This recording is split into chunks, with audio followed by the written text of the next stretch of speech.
प्रातिनिधिक काव्यसंग्रह इथे कविता फुलतात या संग्रहातील माझी स्वरचित कविता जगण्यातला आनंद तुम्हाला वाचून दाखवते. कशी वाटते बघा. नक्की कमेंट करा. आवडल्यास लाईक शेअर करायला अजिबात विसरू नका. चला तर मग ऐकूया जगण्यातला आनंद. अरे माणसा तू पळतोस कुठे, अरे माणसा तू पळतोस कुठे, अन कोणासाठी धडपडतोस, अन कोणासाठी धडपडतोस. जगण्यातला आनंद ओळख, जगण्यातला आनंद ओळख.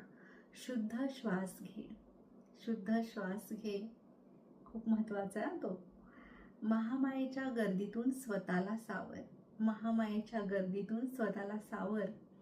घरगुती खाण्याचा आनंद घे, घरगुती खाण्याचा आनंद घे. कुटुंबातल्या नात्यांचं महत्त्व तुला कळू दे, कुटुंबातल्या नात्याचं महत्त्व तुला कळू दे. स्वतःच्या अस्तित्वाची जाणीव ही तुला होऊ दे, स्वतःच्या अस्तित्वाची जाणीव ही तुला होऊ दे. स्पर्धेच्या पैशाच्या आकर्षक दुनियेच्या जगातून बाहेर ये.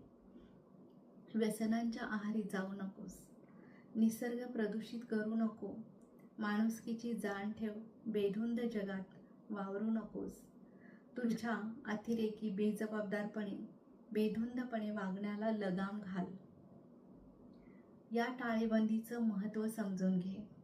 योग आहार, योग साधना, ध्यानधारणा, नामस्मरण, प्रार्थना, भक्तिरूपी श्रद्धा आणि तुझं कार्य याचा समतोल राखून जगण्यातल्या आनंदाची ओळख करून घे. घाबरू नकोस. मी जुनाच आहे, नव्याने तुला धडा शिकवायला आलो आहे.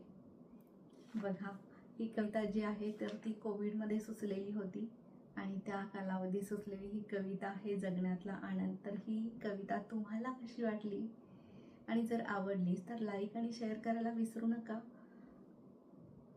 जरा जास्तच आवडली तर कमेंटही करा. पुन्हा भेटूयात नवीन कवितेसह. नमस्कार. आनंदी राहा, मस्त राहा, मजेत राहा. धन्यवाद.